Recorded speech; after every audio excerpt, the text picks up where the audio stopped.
शंकर भगवान ने कहा देवी आप धन्य हो। क्यों धन्य हो? देखिए शंकर जी ने 2 बार कहा धन्य धन्य। शंकर जी कहना चाहते देवी पहले तो आप धन्य हो। क्यों? आपने राम कथा पूछी। और दूसरे बोले दूसरे मैं धन्य हूँ क्योंकि अब मैं आपको राम कथा सुनाऊंगा। तो पहले नंबर आप धन्य और दूसरे नंबर हम धन्य हैं। तो धन्य धन्य, आप भी धन्य और हम भी धन्य, क्योंकि आपने कथा पूछी और हमने कथा सुनाई। इसलिए कथा को सुनने वाला और कथा को सुनाने वाला दोनों ही धन्य होते हैं। कथा को सुनाने वाला भी धन्य है। हम भगवान की कथा गाते, ठाकुर जी की कथा गाते, हम भी धन्य हैं, क्योंकि हमें ठाकुर जी ने ऐसा मार्ग दे दिया। हम कहीं और भी हो सकते थे, कुछ और भी कर सकते थे, कुछ और भी जीवन का उद्देश्य हो सकता था, पर यदि भगवान की कथा सुनाने लग गए तो इसमें तो धन्यता है हमारी कि ठाकुर जी ने हमें अपने मार्ग के लिए चुन लिया और उनकी कथा को गाने लग गए। इसलिए पहले तो हम धन्य भैया कि ठाकुर जी का नाम गाते हैं और लोगों से गवाते हैं।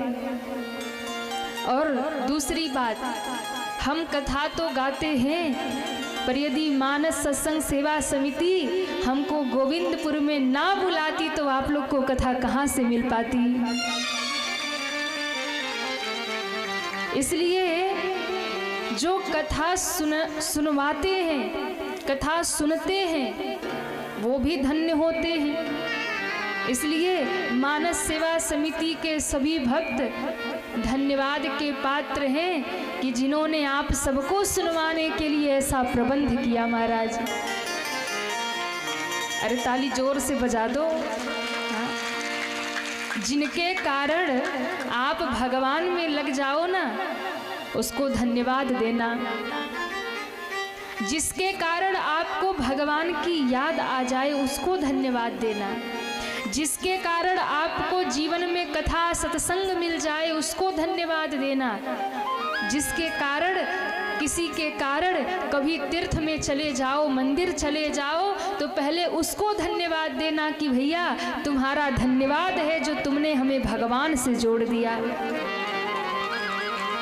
दुनिया की तो बहुत जय जयकार करते हो, कोई थोड़ी सी मदद करे, उपकार कर दे तो आप खूब गाते हो, अरे आप तो महाराज महान हैं, आप तो आप है, आपने ऐसा कर दिया।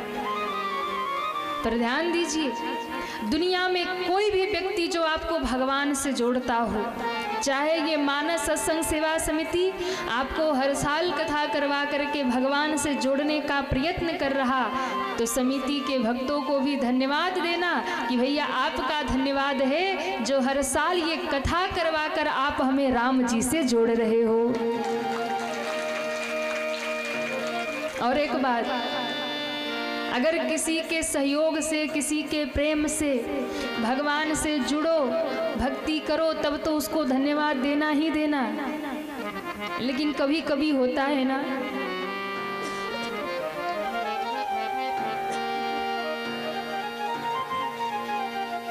श्री राम श्री राम, कभी कभी होता है किसी के सताने से, किसी के दुख देने से भी जीवन में भक्ति आ जाती है। कोई बहुत कष्ट देता है, दुख देता है, तो आपको भगवान की याद आती है।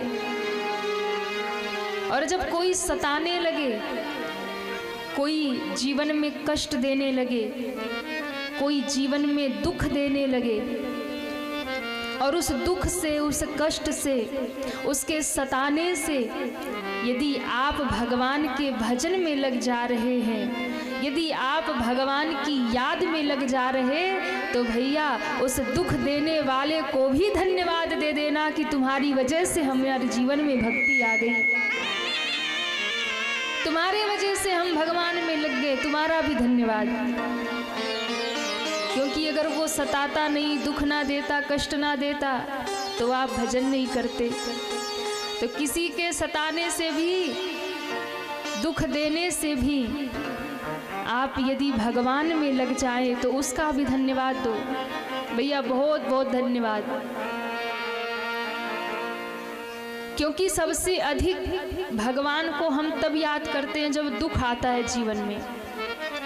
सुख रहने पर कोई याद नहीं करता, लेकिन दुख जब आता है ना, कष्ट जब आते हैं, समस्याएं जब आती हैं, तब व्यक्ति भगवान को पुकारता है।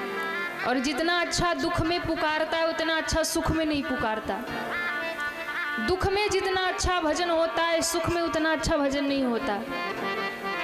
इसलिए जब दुख और कष्ट मिलने पर भगवान को पुकारो तो उस दुख और कष्ट का भी धन्यवाद दे देना कि भैया तुम्हारा धन्यवाद है। हे दुख हे कष्ट, यदि तुम हमारे जीवन में ना आते तो हम भगवान को याद न कर पाते, उसका भी धन्यवाद दे दो। इसलिए शंकर भगवान ने पार्वती जी को कहा आप धन्य हो। क्यों? आपने राम कथा पूछी है।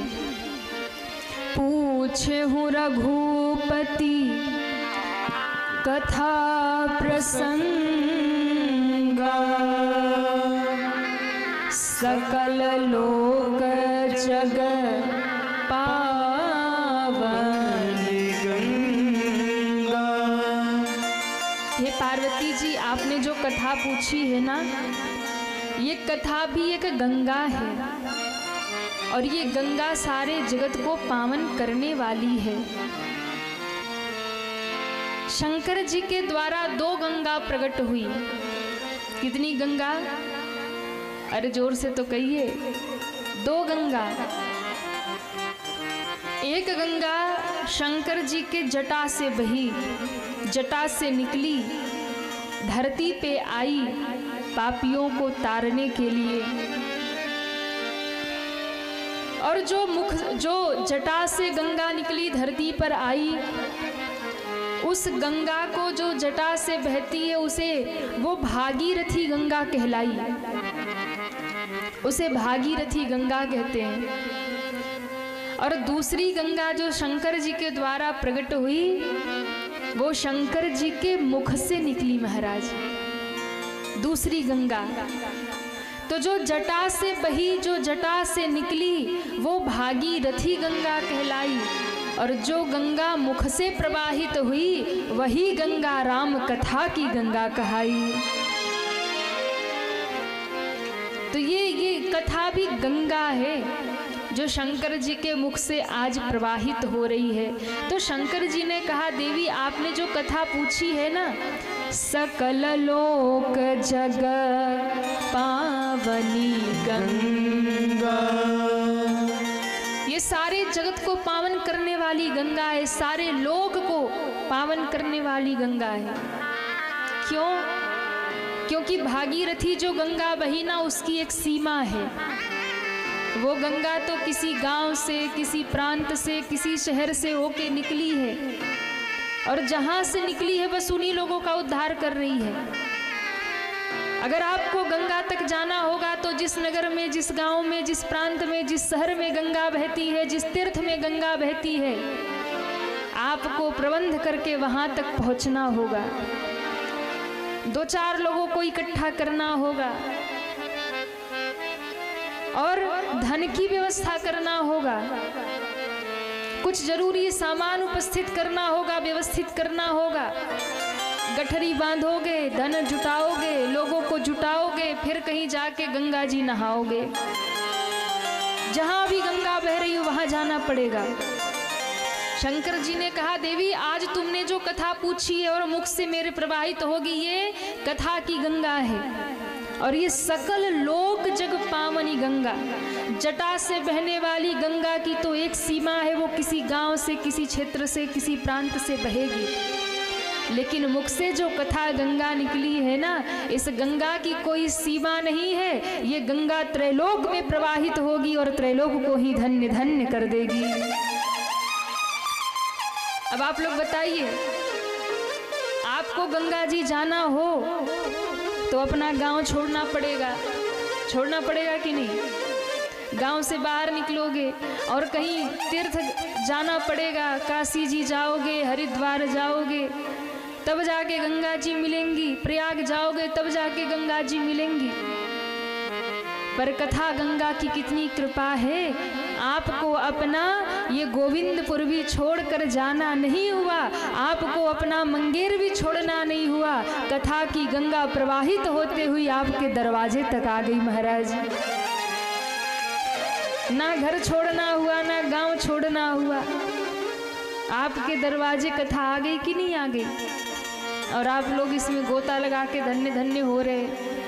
तो इसलिए शंकर जी ने कहा, देवी ये गंगा तो कुछ ही लोगों को पावन करेगी, जो इसके तट पर आ जाएगा उसी को पावन करेगी। और कई बार तो तट के पास आकर के भी लोग पावन नहीं हो पाएंगे। क्यों? बोले गंगा जी नहाने तो बहुत लोग जाते हैं, पर कई ऐसे भी होते जो बिना नहाए ही लौट आते हैं। घर से गए थे, चलो भैया गंगा नहाने, अच्छा किसी के कहने पे चले गए, और जैसे ही पहुंचे संगम प्रयागराज काशी जी, बोले महाराज जाते ही खड़े हो गए, साथ वालों को कहते जाओ जाओ तुम नहाओ। बोले तुम भी आओ। बोले नहीं नहीं हम यही बैठेंगे, बड़ी ठंडी है। कई ऐसे भी होते जो गंगा जी जाते हैं पर बिना नहाए लौट के आ जाते, उठा के जल ऊपर डाल लेंगे, हो गया हर हर गंगे, या तुम नहाओ बड़ी ठंडी लग रही। तो कई ऐसे भी होते। तो शंकर जी कहते ऐसे भी है जो गंगा जाके बिना नहाए लौट आते, ऐसे भी है जो गंगा के तट पे भी जाकर के भी स्नान नहीं कर पाते। ऊपर जल डाल लिया, आचमन कर लिया, बोले हो गए गंगा स्नान, हो गया हर हर गंगे। पर देवी ये जो कथा की गंगा है इसकी कोई सीमा नहीं है, इसमें कोई बंधन नहीं है। कैसे हो जैसे हो वैसे आके बैठ जाओ। और आके बैठ भर गए ना, केवल आकर बैठ भी गए तो भी थोड़ी सी भी कथा यदि कान में चली गई तो उतने से भी ये कथा की गंगा आपका उद्धार कर देगी महाराज। इसलिए शंकर भगवान कहते हैं, पूछे हूँ रघुपति कथा प्रसंगा, पूछे हूँ रघुपति कथा प्रसंगा, सकल लोक जग पावन गंगा, सकल लोक जग पावन गंगा, सकल लोक जग पावन गंगा, सकल लोक जग पावन गंगा।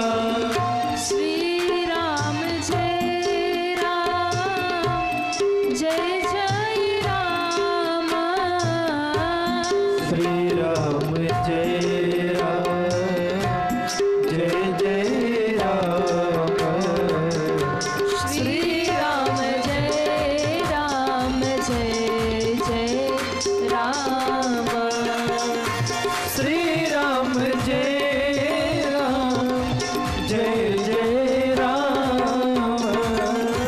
जय जय राम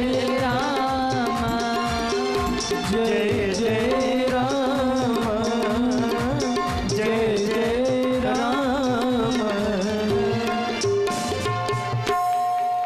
शंकर भगवान ने कहा, सकल लोक जग पावन गंगा, ये गंगा सारे जगत का कल्याण करने वाली है, सभी लोक को धन्य करने वाली है। इसलिए देवी अब सुनिए, आपने कहा ना कि धरती पर भगवान का अवतार क्यों होता है।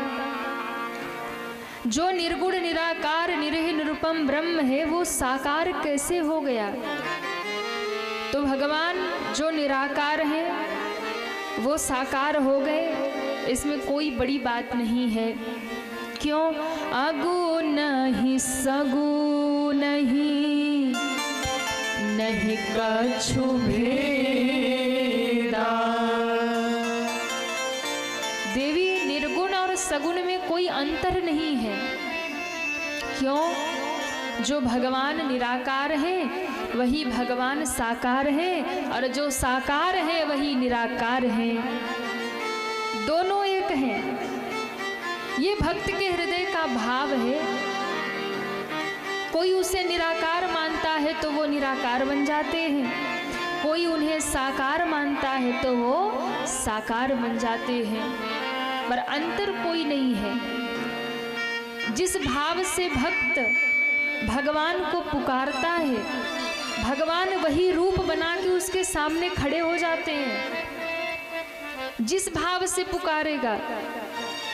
इसलिए भगत प्रेम बस सगुन सो होई, वो अपने भक्तों के प्रेम में पड़ करके सगुन बन जाते हैं,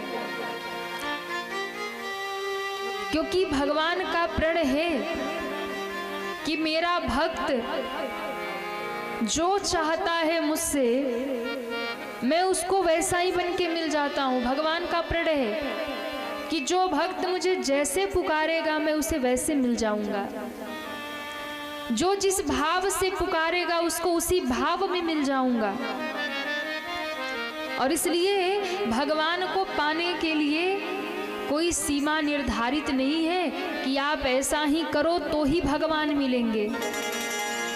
भाव में भर के आप कैसे भी भज लो, वो तो कभी शबरी के जूठे बेरों पर भी रीझ जाते हैं, कभी केले के छिलके पर रीझ जाते हैं महाराज।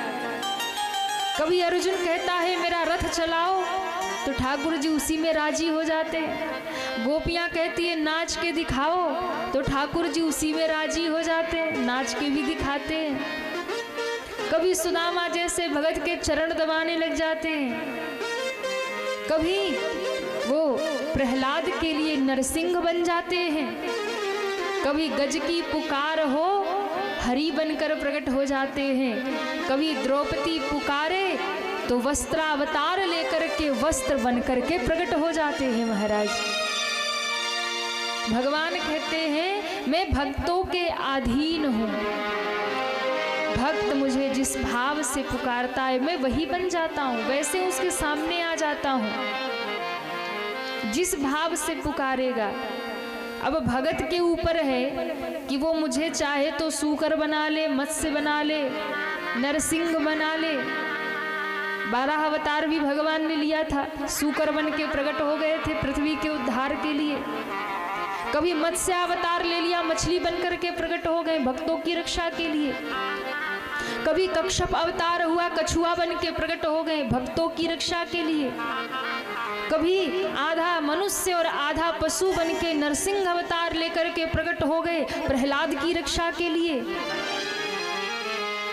कभी रास बिहारी बन करके वृंदावन में नृत्य करते हैं, गोपियों के साथ महारास करते हैं भक्तों को सुख देने के लिए।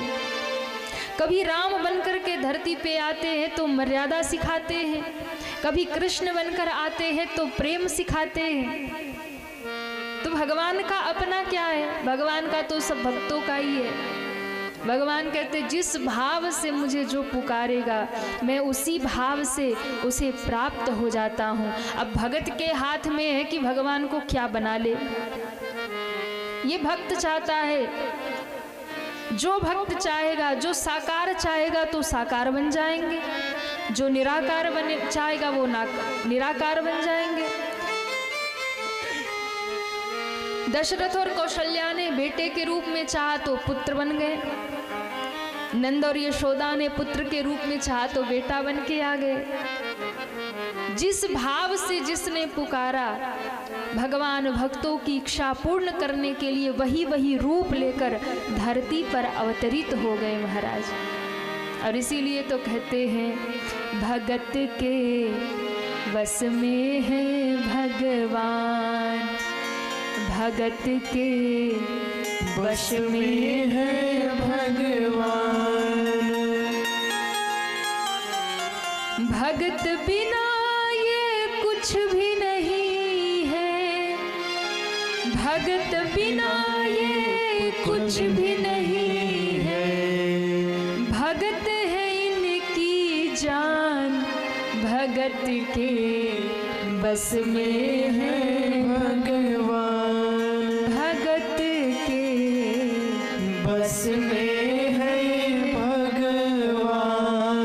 भक्त जैसा चाहता है भगवान से वैसा करवा लेता है। केवट ने चाहा चरण धुलाना तो धुलवा लिया महाराज। हाँ? वो भक्तों के अधीन है। इसलिए शंकर भगवान ने कहा भगत प्रेम बस सगुन सोई। भक्तों के प्रेम में पड़कर भगवान सगुन हो जाते हैं। कभी दशरथ कौशल्या के बेटा बन जाते हैं, कभी नंद यशोदा के लाला बन जाते हैं। वो भगत के वश में है। इसलिए निर्गुण और सगुण में जो भेद रखता है वो कभी भगवान को प्राप्त नहीं कर सकता, क्योंकि निर्गुण सगुण अलग नहीं, निर्गुण सगुण एक है महाराज। शंकर भगवान ने कहा, आपने कहा राम जी का अवतार, तो राम जी का अवतार बहुत कारणों से हुआ। राम जन्म के हेतु अनेका, परम विचित्र एक राम अवतार के तो बहुत कारण है, विचित्र विचित्र कारण है, एक से बढ़कर एक कारण है। लेकिन मुख्य रूप से शंकर जी ने 5 कारण बताए जिसके कारण राम जी को धरती पे आना हुआ। तो राम जी धरती पे आते क्यों हैं? कहा बस एक भगवान का उद्देश्य होता है धर्म की स्थापना करना, धर्म की रक्षा करना। जब जब होई धर्म के हानि, बाढ़हि असुर अधमय अभिमानी। जब जब होई धर्म के हानि, बाढ़हि असुर अधम अभिमानी। जब जब होई धर्म के हानि, बाढ़हि असुर अधमय अभिमानी। बाढ़हि असुर अधम अभिमानी। तब तब धारी प्रभु विविध शरीरा। तब तब धरि प्रभु विविध शरीरा। तब तब धारी प्रभु विविध शरीरा। तब तब धरि प्रभु विविध शरीरा। हरहि कृपा निधि सज्जन पीरा। हरहि कृपा निधि सज्जन पीरा। जब जब होई धर्म के हानि, बाढ़हि असुर अभिमानी। श्री राम जय राम जय जय राम। श्री राम जय राम जय जय राम। जय जय राम। जय जय राम जय जय राम। बाबा कहते हैं जब जब धरती पर अधर्म बढ़ता है, पाप बढ़ता है, अधर्म हावी होने लगता है, धर्म समाप्त होने लगता है। देखिए धर्म कभी मिटता नहीं है, धर्म कभी समाप्त नहीं होता है। लेकिन कभी कभी ऐसा होता है जब पृथ्वी पर आतताई दुष्ट आत्मा जन्म ले लेते हैं तो अधर्म बढ़ जाता है। धर्म ना तो घटता है ना तो बढ़ता है और ना तो कभी मिटता है। धर्म अपनी जगह उपस्थित रहता है। जैसे कोई एक लकीर खींची गई हो और उस लकीर को किसी ने खींच दिया और कहे कि बिना इसको मिटाए इस रेखा को बड़ी कर दो, एक और रेखा बड़ी करो, तो उसे छोटा करने के लिए उसके बगल में उससे बड़ी रेखा खींचोगे तो वो पहले वाली रेखा अपने आप छोटी हो जाएगी। वैसे ही धर्म अपनी जगह उपस्थित रहता है, पर अधर्म की रेखा बढ़ जाती है। धर्म ना घटता है, ना बढ़ता है, ना समाप्त होता, वो अपनी जगह है।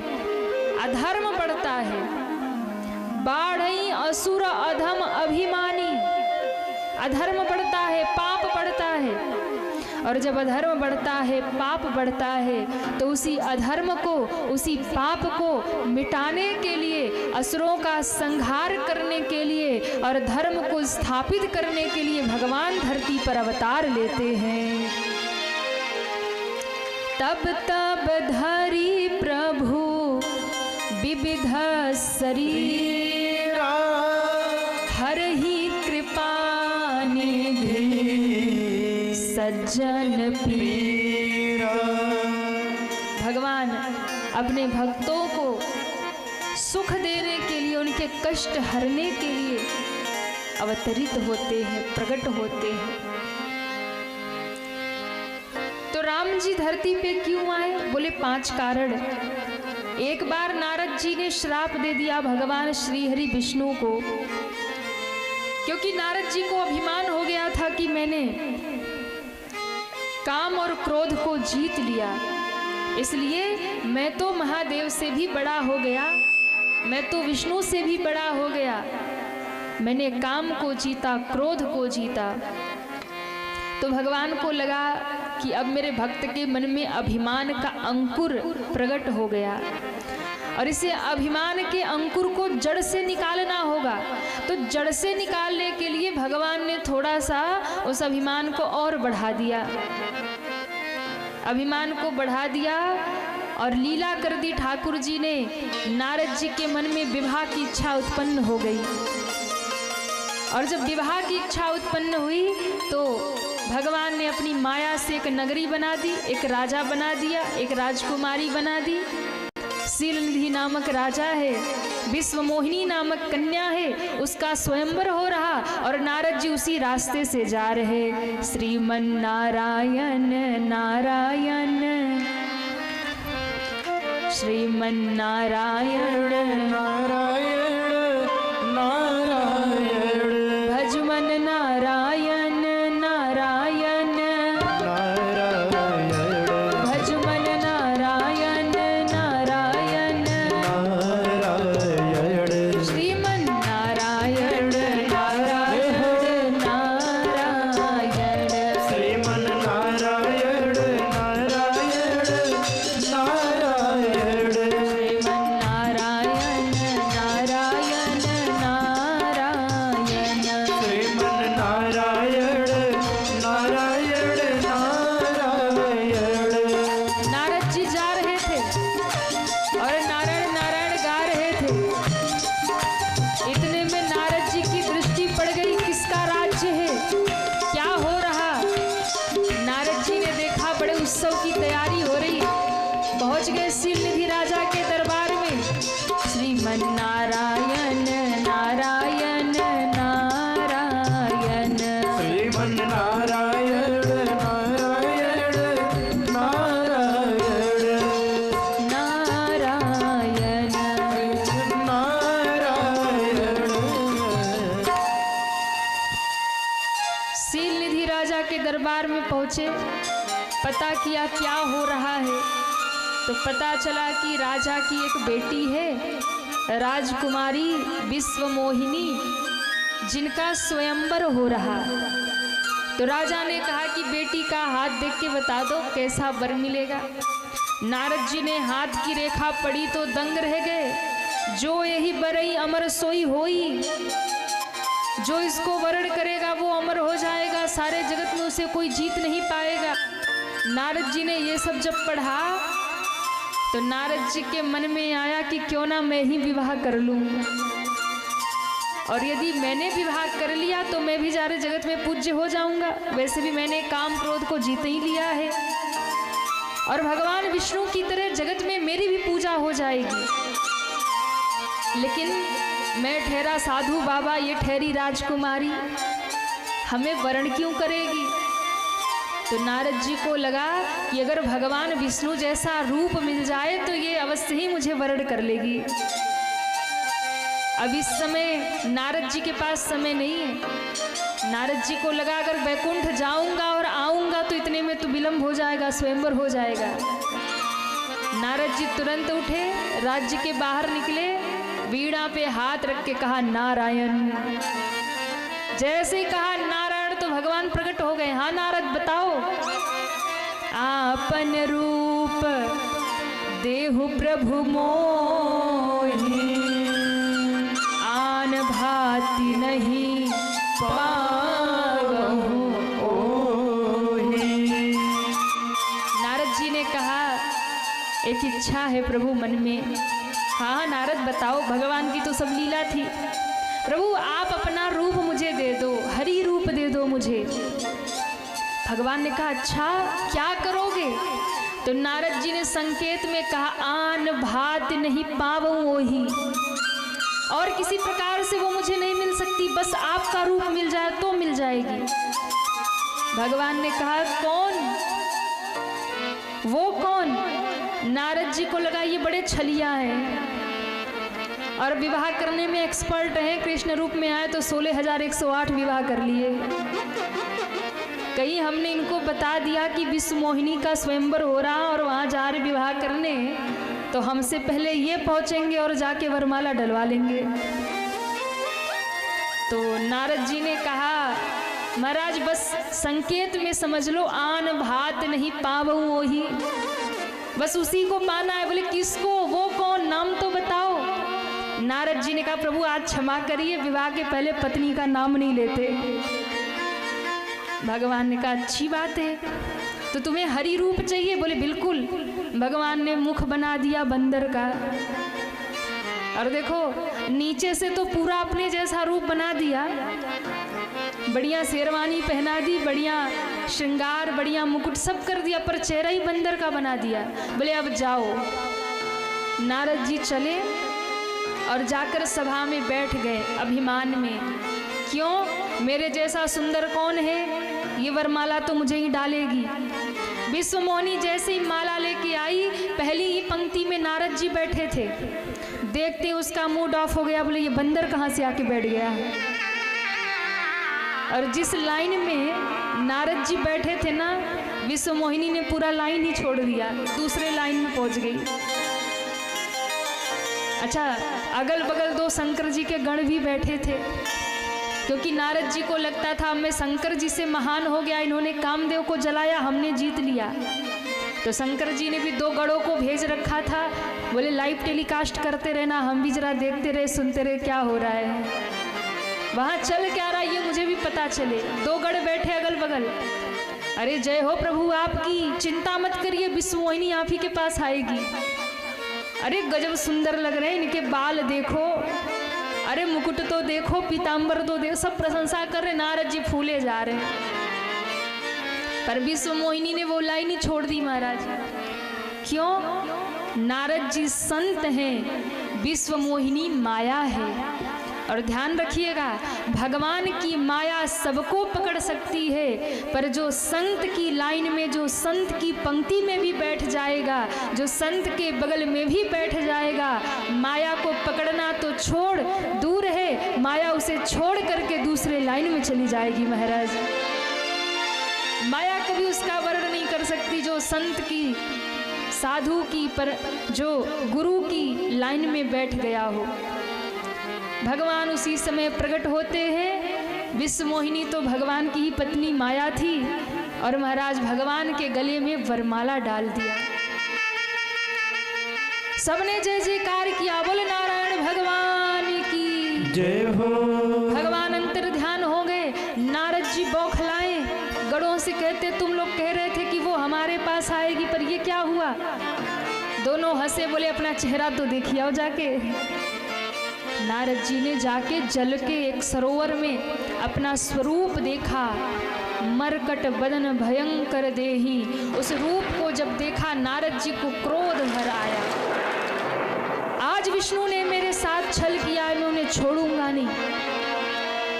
सदैव से इनकी यही आदत है, दूसरों के साथ छल करते हैं, दूसरों के हिस्से पर अपना हक जमा लेते हैं, इनकी यही आदत है।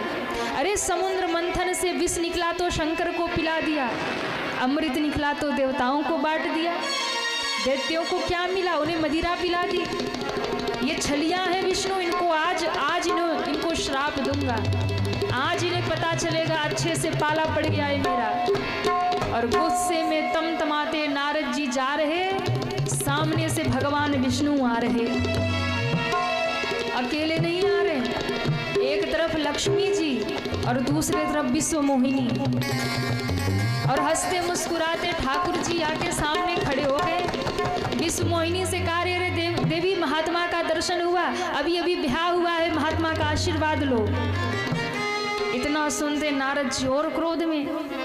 अब नारद जी ने भगवान को श्राप दिया, अरे विष्णु तुमने मेरे साथ छल किया, मैं तुम्हें श्राप देता हूं।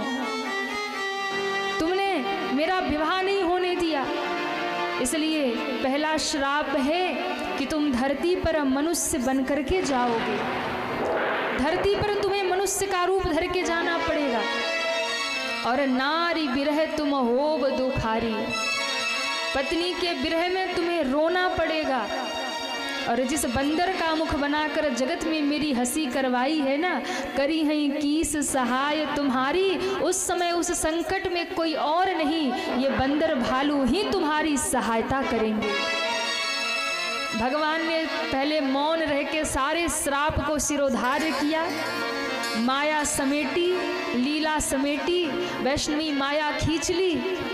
दोनों ही अंतर ध्यान हो गई, ना तो वहाँ लक्ष्मी है, ना तो वहाँ राजकुमारी है, ना तो कोई सीलनिधि राजा है और ना तो कोई राज्यपाट है।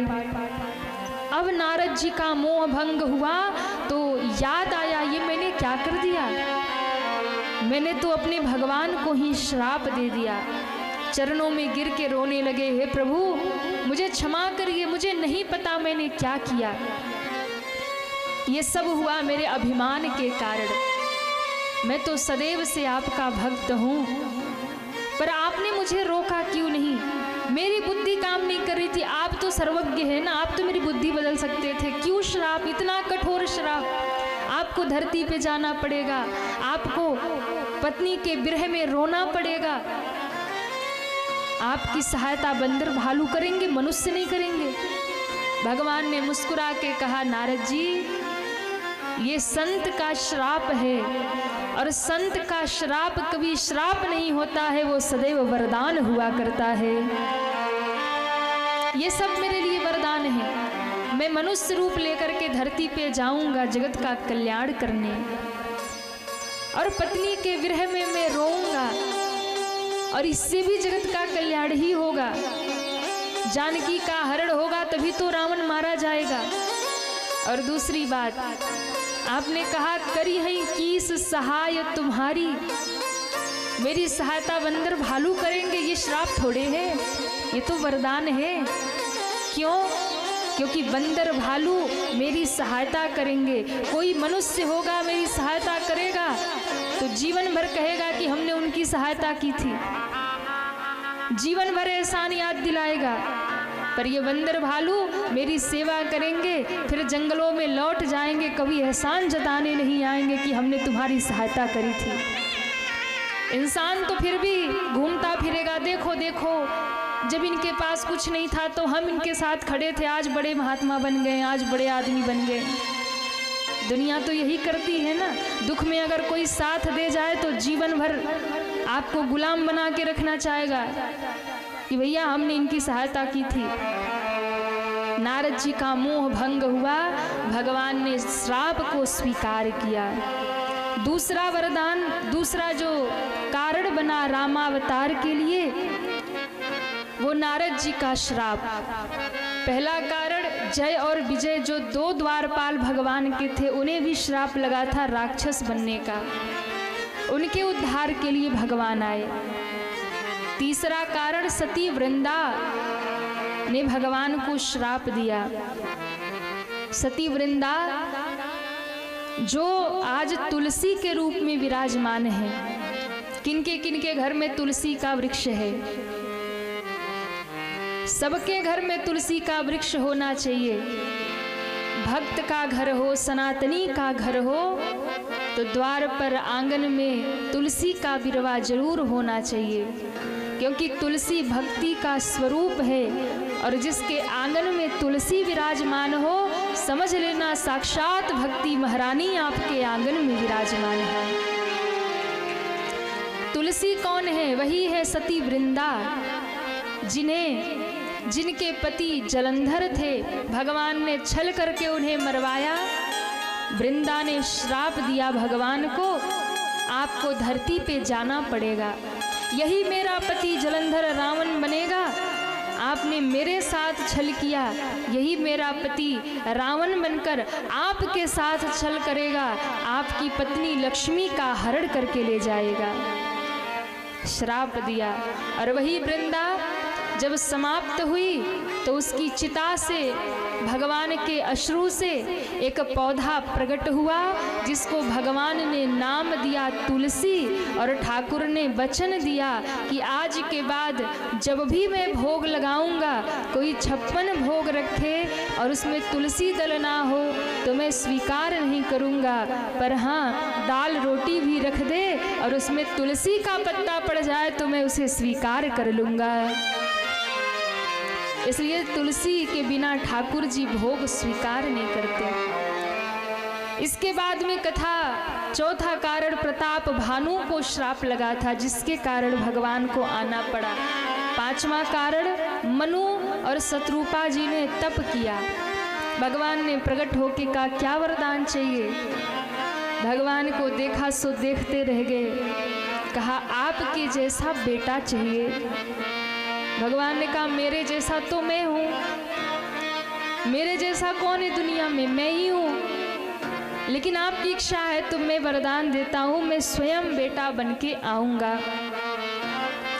तो ये 5 कारण मुख्य रूप से उपस्थित हुए राम जी के अवतार में। अब कथा श्रीधाम अयोध्या की आ रही है। क्यों? राम जी के पहले रावण के जन्म की कथा। रावण, कुंभकर्ण, विभीषण 3 भाई हैं। जन्म होता है, तप करते हैं, ब्रह्मा जी से वरदान मिलता है और वरदान लेकर के रावण ने पृथ्वी पर उत्पात मचाया और रावण के भय से भयभीत होकर देवताओं ने भगवान को पुकारा। और जब भगवान को पुकारा तो भगवान ने आकाशवाणी की, चिंता मत करो, मैं जल्द ही धरती पे अंशों सहित अवतार लूंगा और अवतरित होकर धरती के भार का हरण कर लूंगा। सबने जय जयकार किया। बोल भक्त वत्सल भगवान की जय हो। भगवान की वाणी सुनकर देवता जहां तहां धरती पर प्रकट होने लगे भगवान की सेवा के लिए। और इसके बाद फिर कथा आती है अयोध्या धाम की। राम जी कहाँ प्रकट हुए? कहिए ना, कितने लोगों को रामलला का दर्शन करना है? वाह, सबको करना है। अच्छा, जब से रामलला पिछले वर्ष अपने मंदिर में विराज गए, तो जब से रामलला विराजे हैं, कौन कौन दर्शन कर आए? अरे वाह, बहुत से लोग नहीं जा पाए। करना है दर्शन, रामलला का दर्शन करना है। आइए हम आपको लेके चलते हैं। चलेंगे, तन को छोड़िए अपने गोविंदपुर में और मन को ले चलिए श्रीधाम अयोध्या जी में। और यही बैठे बैठे मन से भगवान रामलला का दर्शन करिए, अयोध्या धाम का दर्शन करिए। बोले अयोध्या धाम की जय हो। रामलला सरकार की जय हो। सीता राम जी की प्यारी राजधानी लागे, राजधानी लागे। मोहे मीठो मीठो सरयू जी को पानी लागे। वो सीता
धन्य कौशला धन्य कैकेयी धन्य सुमित्रा मैया, धन्य सुमित्रा मैया।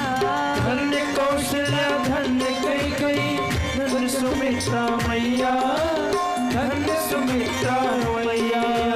धन्य भूप राजा दशरथ के आंगन, धन्य भूप राजा दशरथ के आंगन, खेले चारों भैया, खेले चारों भैया। मीठे कोटली रसीली प्रभु की बानी लागे, प्रभु की बानी लागे, मोहे मीठो मीठो सरयू जी पानी लागे। हो सीता राम जी की प्यारी राजधानी लागे, राजधानी लागे। मोहे मीठो मीठो सरयू सरयू जी को पानी लागे, मोहे मीठो मीठो सरयू जी को पानी लागे। मोहे मीठो मीठो सरयू जी को पानी सभी दोनों हाथ ऊपर लागे। करें और तालियां बजाते हुए जय हो।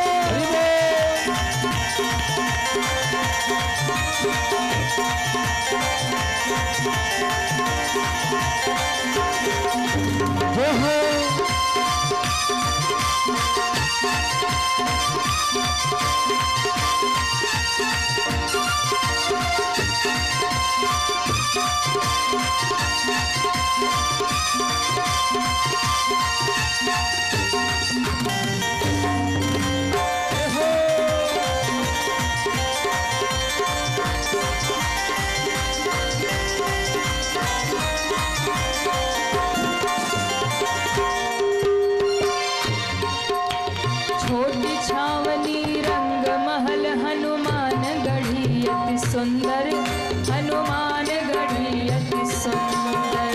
छोट छावनी रंग महल, दर्शन करिए यही बैठे बैठे। सुंदर जय हो। अति सुंदर। छोटी छावनी रंग महल हनुमान गढ़ी अति सुंदर, हनुमान गढ़ी अति सुंदर। छोट छावनी रंग महल हनुमान गढ़ी अति सुंदर, हनुमान गढ़ी अति सुंदर। स्वयं जगत के मालिक बैठे, स्वयं जगत के मालिक बैठे, कनक भवन के अंदर, कनक भवन के अंदर। सीता राम जी की शोभा मन भावन लागे, मन भावन लागे। मोहे मीठो मीठो सरयू जी को पानी लागे।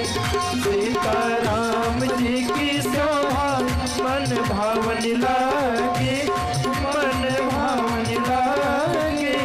मुझे मीठो मीठो सरयू जी को पानी लागे।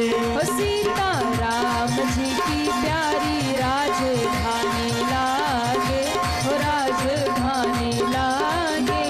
मोहे मीठो मीठो सरयू जी को पानी लागे, मोहे मीठो मीठो सरयू जी को पानी लागे। मोहे मीठो मीठो सरयू जी को पानी लागे। मोहे मीठो मीठो सरयू जी को पानी लागे। बोलो अयोध्या धाम की जय हो।